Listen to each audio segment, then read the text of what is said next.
ادھر روس کے شہر سینٹ پیٹرزبرگ میں روس افریقہ کا 2 روزہ سربراہی اجلاس آج شروع ہوگا۔ 2 روزہ اجلاس میں 49 افریقی ممالک کے وفود اور 17 سربراہان مملکت شرکت کریں گے۔ تجارتی، اقتصادی، سرمایہ کاری، سائنسی شعبوں میں معاہدوں پر دستخط ہوں گے۔ افریقی رہنما اناج کی فراہمی کے بارے میں پیوٹن سے ٹھوس یقین دہانیاں چاہیں گے۔ مغربی میڈیا کے مطابق روس صدر افریقی ممالک کو مفت اناج فراہم کرنے کا اعلان کر سکتے ہیں۔ روسی صدر پیوٹن کی مصری ہم منصب اور دیگر افریقی رہنماؤں سے ملاقات ہو چکی ہے۔ تفصیلات شاہد گھمن کی رپورٹ میں۔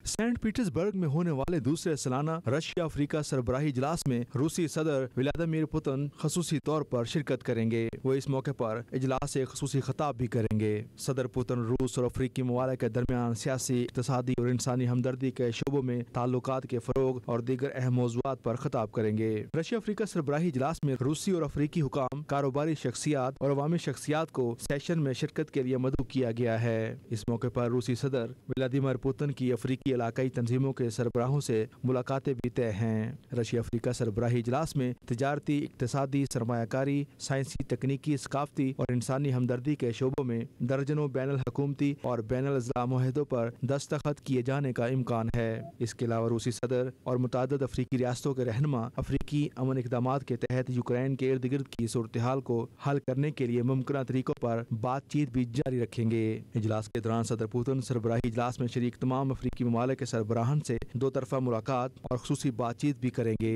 شاہد گھمن، 92 نیوز، روس۔